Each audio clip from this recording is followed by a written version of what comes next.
Ini kan kayak Real Madridnya Indonesia kan kira-kira kan gitu kan ya. Bintang semua. Juara bintang semua gitu kan. Itu kalau ngomong ya keras-kerasan gitu ya. Tapi ya Igor dengan karakter yang sangat kuat, dia bisa handle nih pemain-pemain ini kan. Di situ kan juga ada pemain-pemain ex diaspora juga yang tentu punya pengalaman lah dengan pelatih-pelatih yang lebih hebat dari Igor kan. Dari Bojan Hoda kan. Nah, kalau Igor Tolik kan memang dia sebelumnya memang diplotting untuk tactical, planning tactical. Jadi dia kuat tuh untuk urusan taktikalnya tuh. Itu Bojan sangat mengandalkan dia. Igor Tolik. Tapi benar, Persib butuh nggak sih kiper baru? Butuh banget menurut gua. Kalau memang mau melangkah lebih jauh di Asia ya harus kualitasnya juga kualitas minimal kualitas Asia. Kayak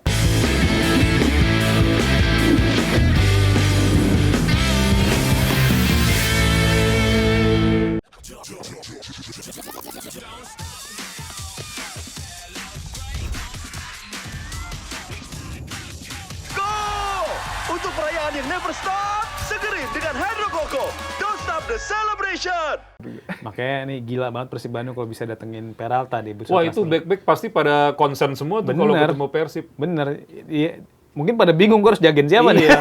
Karena saking banyak pilihan.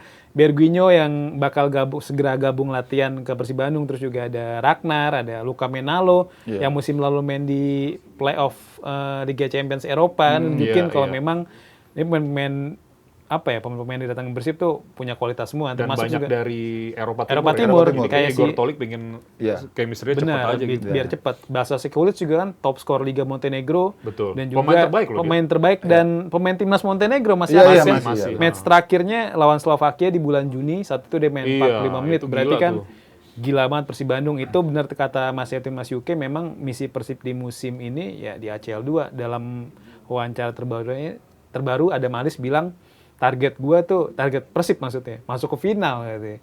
Final ACL 2. Oh iya. Jadi nggak main-main. Masuk semifinal pun juga udah luar biasa. Perempat final juga udah oke. Yang penting ada bener. perbaikan hasil ketimbang musim dan lalu. itu kita bisa baca visi manajemen dan juga ambisi tim ini untuk ke level itu ketika mereka mengambil Mutombo kan. Itu kan dari Ratchaburi kan. Artinya kan sudah mulai mengintip ke situ kan. Bagaimana cari pemain yang paling nggak punya pengalaman di level itu.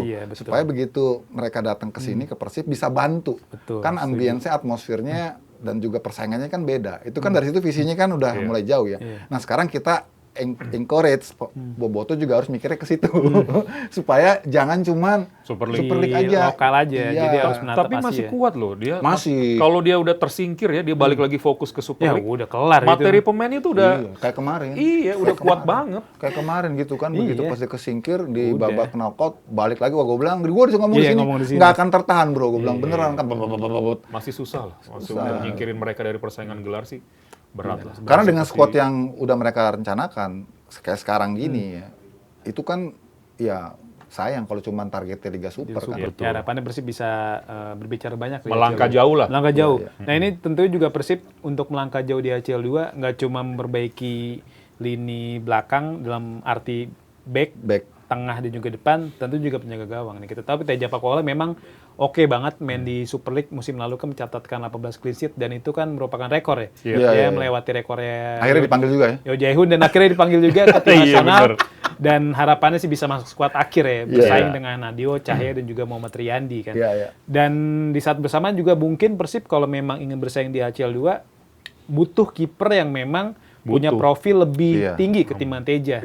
Profil lebih tinggi dalam arti postur lebih tinggi, refleks lebih bagus dan juga punya pengalaman main di Asia kan tadi kayak Mutombo yang pernah membawa Ratchaburi ke ke perempat final ACL 2 atau mungkin Persib Bandung bisa ngambil ini contoh aja misal kiper Lion City Sailor kita tahu Ivan Susak yang tingginya 203 cm. Yang ngalahin Persib juga ya. Ngalahin Persib juga di 2 musim lalu kan kalau musim lalu ngalahin Persib ya 3-2 musim lalu di fase grup. Dan ini kan dia juga pernah bawa Lion City Sailor lolos ke final ACL 2 kan di musim 2024-2025. Nah, kalau menurut Mas Etun, Mas Yuke, Persib butuh nggak sih kiper baru? Butuh banget gua. Kalau memang mau melangkah lebih jauh di Asia ya harus kualitasnya juga kualitas minimal kualitas Asia. Kayak misalnya sulit nih dapat dari yang tadi lu bilang ya di Lion City Sailor. Iya, misalnya sulit atau dia cek aja dulu lah kiper-kiper yang misalnya main di Asia itu siapa yang bagus. Kalaupun nggak dapat kan sebenarnya ada beberapa kiper asing yang juga cukup oke. Di sini. Ya kayak Igor tuh. Igor bagus ya. Igor, Sonny Steven juga oke menurut gua. PSBS biak kipernya siapa? Oh, yang lokal. Anu. Kadu itu bagus juga oke. Cuma kadang-kadang mentalnya ini nggak pas di Asia gitu. Menurut gua wajib harus dapat kiper yang malah kualitasnya di atas Teja. Jadi rotasi kalau dia cedera, Teja juga masih bisa oke, atau masih main di Super League masih oke, nggak masalah juga. Iya, bukan berarti kita meremehkan Teja ya. Teja udah membuktikan bagaimana performanya sangat luar biasa di Super League, tapi memang kalau levelnya udah Piala Asia ataupun ASEAN antar klub gitu ya, kita perlu kiper yang memang grade-nya lebih tinggi lagi untuk memberikan rasa aman juga, rasa nyaman juga. Dan itu kan juga mempengaruhi moodnya pembelakang ya. Back-backnya bagus-bagus, melihat ke belakang, aduh. Kan bisa juga kayak gitu bikin naikin PD kalau kipernya bagus. Iya, betul. Dan perlu istilahnya perlu big man lah. Kipernya tuh yang gede gitu ya. Karena itu iya sih. Iya, Bro. Ngaruh kan wibawa pertahanan kan juga. Nutup gawang. Iya. Kayak misalnya udah rumah begini 4 meter. Waduh. Terus udah minder Courtois gitu misalnya gitu kan di level yang lebih tinggi. Kayak kiper kan rata-rata kan itu memang profiling awalnya kan dari fisik kan dilihatnya kan.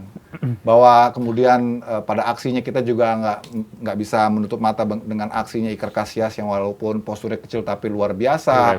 Terus kemudian juga Campos Meksiko kan kiper-kiper kecil. Tapi kan memang levelnya beda. Mereka kan sudah lebih dulu ditempa di liga yang sangat kuat gitu kan. Begitu main di internasional ya modalnya udah cukup gitu. Itu yang gue kira ya pertimbangan Persib untuk ambil kiper asing. Kalau misalnya Persib Bandung mendatangkan Peralta atau nanti kiper asing kan otomatis harus ada pemain asing yang dibuang atau dilepas. Kita tahu di skuad Persib saat ini pemain asing udah 11 nih Mas. 11 itu termasuk Putros dan Matrikardi yang sebenarnya kontraknya udah habis, tapi kan Matrikardi udah ikut latihan. Terus juga Putros masih liburan setelah membela timnas Irak di Piala Dunia 2026 ya. Ini kira-kira kalau memang ada pemain asing baru ya Peralta hampir pastilah. Nanti misal kiper asing datang lagi, apakah Persib Bandung akan melepas pemain asing yang ada saat ini atau membiarkan ya udah biarin aja lebih dari 11 tapi yang enggak dipinjemin sih Bur. Nah, bisa jadi pinjemin atau seperti apa? Iya, kalau dapat striker lagi yang berkualitas, rasanya gua bukannya ini ya, tapi mungkin Ramon Tangke ini bisa jadi dilepas, bisa jadi ya. Sekarang mungkin bisa di cadangannya si Sekulic ya. Terus menurut William Barros juga. Jadi kemarin tuh sebenarnya gue agak kaget, masih ada ikut latihan. Gue sempat begitu. Ternyata mungkin katanya masih dipertahankan. Cuma kita nggak pernah tahu kalau manajemen itu dapat yang lebih berkualitas. Terus dia harus 11, pasti ada yang harus dikorbanin. Iya, kalau mereka datang latihan berarti kontrak mereka masih eksis dong. Karena nggak mungkin mereka balik latihan kalau kontraknya belum eksis. Nah, kalau kontraknya udah eksis berarti ini tak jadi tanggung jawab klub bagaimana menyalurkan mereka. Kalau mereka nggak main juga pasti mereka nggak mau juga kan. Nah, bukan nggak mungkin kalau misalnya dilepas ke abroad itu nggak menjual, ya paling di kompetisi domestik yang gue pikir juga mereka banyak yang mau loh. Striker-striker buangan Persib udah paling enggak 8 gol tuh, William Barros, Ramon Tangke lumayan lah kalau main buat PSS Sleman misalnya. Buat main tim. Ya minimal dipinjemin memang. Gue nggak mau udah. Kan kenceng rumornya Ramon diincar Persita kan. Ramon Persita, William Barros Arema gitu. Karena memang ya banyak pemain Brazil lah di klub-klub itu kan. Dan gua rasa mereka nunggu loh. Siapa lagi yang didatangin gitu. Kalau misalnya wah, nelpon aja, tolong ini dong gue pindahin ke sini daripada gue nggak main gitu kan. Bener. Ya bagus sih buat persaingan internal juga ya. Bagus. Kompetitif kan, mana yang memang mereka layak ya bertahan gitu kan. Pokoknya nanti kita nantikan dalam wawancara terbaru juga Coach Igor Tolic ditanya soal Putros, kata dia, ya gue nggak tahu Putros kapan gabung karena memang baru kelar latihan dan dalam beberapa hari ke depan akan diumumkan apakah Persib akan memperpanjang kontrak Putros atau enggak. Jadi kan kontrak Putros sudah habis kan. Kontrak Putros itu yang rawan tuh. Nah, pergi. Benar, rawan pergi kan, kontraknya habis di tanggal 1 Juli. Padahal masih layak ya kalau kita bicara masih layak Putros, ya. Dan dia bisa main di banyak posisi kan. Full kanan, kiri, gelandang sentral dan ditambah lagi bek kiri Persib kan cabut semua tuh. Kurzawa, Rezaldi, Dewangga, Zalnando. Nah, Putros sebagai pemain yang bisa main di banyak posisi itu bisa jadi berguna banget kan. Makanya kita tunggu gimana keputusan manajemen Persib, apakah akan diperpanjang atau enggak si Putros. Nah, selain Fras Putros yang lagi kencang banget dikaitan sama Persib, kita tahu ada 2 pemain lokal nih, Mas Edwin, Mas Yuki, Taufik Rustam sama Egy. Nah, secara posisi bermain kan Egy Maulana Fikri maksudnya. Secara posisi bermain mereka sama-sama biasa main sebagai winger kanan kan. Dan dua-duanya kidal ya? Kidal, benar. Dan kita tahu juga Persib Bandung sebenarnya winger kanan udah banyak banget kan. Udah banyak sebenarnya. Ada Luka Menalo, ada Berguinho, Beckham juga bisa main di situ. Ini Ini seberapa butuh nih Persib akan kehadiran 2 pemain ini? Kalau memang benar ke Persib ya? Ya, kalau Rustam tuh gue sedikit agak kenal ya. Karena Rustam itu dia main di Liga Top Skor juga, bro. Waktu di eranya 2021. Masih muda. Masih muda, bro. 2021 masih main Liga Top Skor? Iya, masih. Waktu itu dia belanya Bintang Ternate, Binter namanya. Oke. Jadi mereka datang emang dari sana, dari ya, Binter, satu tim rombongan. Pas Terus kontrak di sini, kontraknya di Sawangan, latihan di Sawangan. Terus si Rustam tuh udah dipantau sebenarnya Persija tuh. Mainnya di Top Skor di sini di Jakarta. Sampai segitunya tuh. Ada satu pengusaha lah di sana yang gila bola dikirim dimodalin sama dia. Lu main di Top Skor Jakarta. Tapi di sini nggak juara juga. Karena kan kalau di level segitu kan memang banyak tim-tim yang bagus kan. Karena mereka kesini tuh butuh kompetisi kan. Nah, Rustam itu memang udah kelihatan. Udah kelihatan nih anak ini bakal jadi pemain nih gue bilang. Karena memang dari profilingnya, terus dari etos kerjanya, terus skill individunya itu memang beda sama yang lain-lain. Dan betulan kan begitu pas dia ke Malut, ini dia nih yang kemarin jadi. Kelihatan kan itu kalau misalnya nggak ada regulasi pun Rustam tuh termasuk pemain yang disiapin untuk sub. Jadi menurut gua kalau dia bisa dibawa itu buat prospek paling nggak bisa dimatengin dulu lah di Piala Indonesia atau buat jadi pemain pelapis gitu ya. Dipinjemin dulu. Itu mungkin, itu bisa. Dan satu lagi, Egy. Kalau Egy, nah ini dia nih. Gimana? Harganya kemahalan. Kontraknya mahal Kontraknya mahal banget. Karena memang udah lama main di luar negeri sih sebelum ke Dewa kan. Iya, tapi ya dalam bursa transfer segala sesuatu mungkin bisa aja terjadi. Apalagi kalau terjadi komunikasi dan menganggap bahwa pihak Dewa udah cukup memberikan kesempatan Egy, tapi juga performanya nggak kunjung meledak gitu kan. Walau dia udah punya pengalaman main di Eropa, ya bisa aja dilepas. Tapi kan masalahnya Persib ini udah numpuk banget kan. Nah itu juga jadi problem nanti di ruang ganti juga tuh. Kalau mahalnya sih gua rasa Persib sanggup lah, Bur. Tinggal skemanya dibuat kayak gimana gitu kan. Tapi balik ke Egy juga dia pasti mikir kan, gua bisa reguler main nggak di situ? Karena dia juga pasti kan motivasinya buat jaga tempat di timnas gitu kan. Jadi maksud gue justru bagus buat Persib, makin banyak pemain berkualitas. Cuma nanti kan dilemanya itu ketika ego beberapa pemain, kok gue jarang main ya, gitu-gitu kan nanti Igor Tolik harus ngadepin gitu. Nah, jadi maksud gue proporsional aja lah. Kalau Taufik Rustam karena masih muda, menurut gue kalaupun ke Persib bagus buat dia, latihan sama kualitas tim-tim pemain-pemain yang bagus, dipinjemin jadi salah satu opsi juga bagus. Gitu. Benar-benar. Ini tadi Mas Edwin juga udah nyinggung Igor Tolis nih. Bisa. Ini seru juga tuh. Nah, nih, Mas Edwin nyinggung soal ruang ganti jadi gue agak tertarik untuk membahas. Udah smooth ya ininya ya. udah mulai masuk gitu ya. Nah, Igor Tolis kan masalah ruang ganti nih. Kita tahu Bojan Hodak dulu oke banget untuk menghandle ruang ganti Persib yang dipenuhi banyak pemain bintang kan. Nah, ini gimana nih soal Igor Tolis yang kita tahu udah lama nggak jadi pelatih kepala kan. Terakhir kan kalau nggak salah klub Mesir Wadi Dekla kalau nggak salah. Setelah itu kan dia 2 musim terakhir jadi asistennya Bojan Hodak. Nah, dan memang Igor Tolis pernah memimpin skuad Persib di momen-momen tertentu, match, kayak lawan PSM, lawan Malut. Bojan berhalangan. Nah, ketika Bojan berhalangan. Tapi kan tentu day to day-nya kan Igor Tolis nggak mimpin full latihan, bisa jadi ya tetap di bawah komando Bojan Hodak. Ini seperti apa? Ya itu ya benar sih. Gue juga pengen tahu ya. Ini kan misteri di kamar ganti ini kan yang tahu pemain-pemain aja kan. Benar. Tapi betul Bur. Jadi dari beberapa pemain yang sudah ngomong gitu ya secara personal, dia bilang ruang ganti itu panas. Cuman Bojan itu bisa nenangin, Bojan tuh bisa memberikan kepercayaan kepada pemain, dia bisa handle. Kan itu ego-ego semua nih. Betul. Ini kan kayak Real Madridnya Indonesia kan kira-kira kan gitu kan ya. Bintang semua. Juara-juara itu mainnya bintang semua gitu kan. Itu kalau ngomong ya keras-kerasan gitu ya, tapi ya Igor dengan karakter yang sangat kuat, dia bisa handle nih pemain-pemain ini kan. Di situ kan juga ada pemain-pemain ex diaspora juga yang tentu punya pengalaman lah dengan pelatih-pelatih yang lebih hebat dari Igor kan.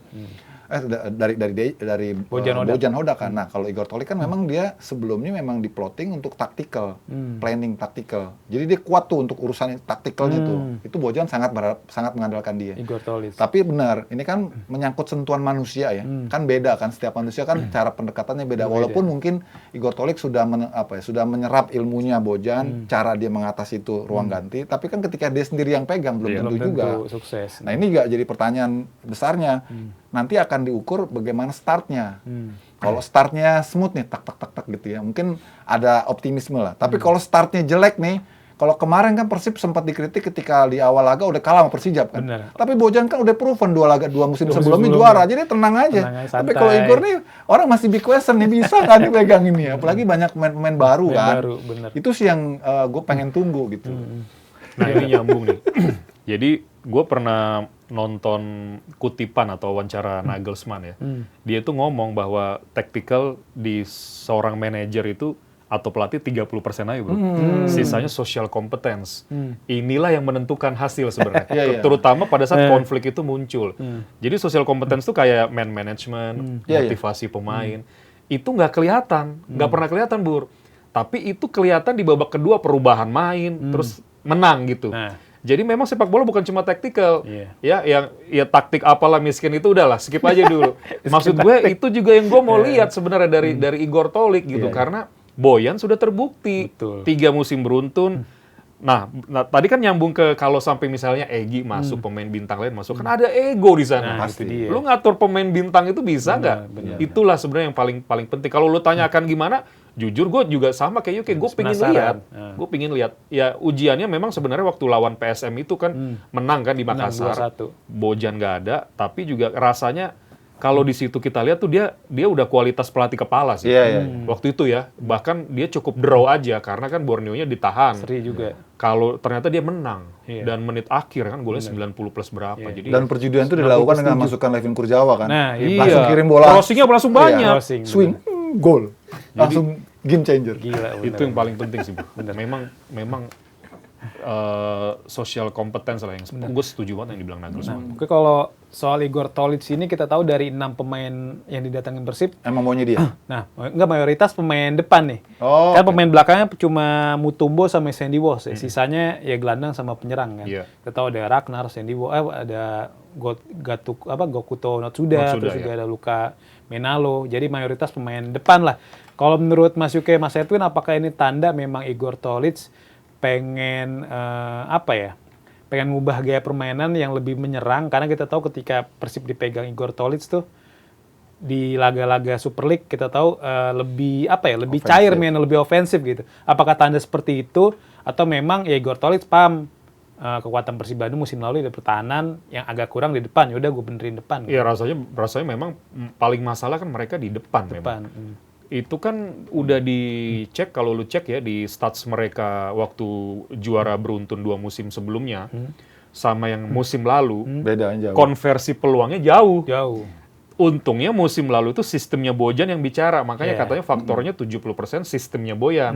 Karena hampir semua pemain bisa cetak gol di situasi nggak cuma open play gitu. Jadi memang menurut gue sih kayaknya memang Tolik itu memperbanyak pemain depan karena dia sadar bahwa itu masalah utama Persib musim lalu sih. Gitu. Dan juga ingat ya bahwa ini Liga Super, ini liga lebih keras daripada Liga Eropa sekalipun ya. Lu 3-4 game kalah aja kursi pelatih panas tuh. Udah ngebul ini. Goyang-goyang kan. Kayak pembalap F1 begitu masuk kan lu langsung ngebul. Begitu minggir ke pit stop udah duluin orang tuh kan. Nah, itu yang kita akan tunggu ya, sejauh apa kesabaran terutama dari Boboto, manajemen ya harus sabar ngelihat ini kan bagaimanapun tetap mereka Igor Tolik perlu tetap berproses, ya. perlu tetap dapat bonding gitu ya. Jadi jangan terlalu buru-buru menjudge lah. Kalau awal-awal musim pasti dia akan mencoba mencari orkestrasi yang pas, yang apalagi itu 4 kompetisi ya, pasti di situ ada gajluk-gajluknya gitulah. Itu sih yang gue kira sih.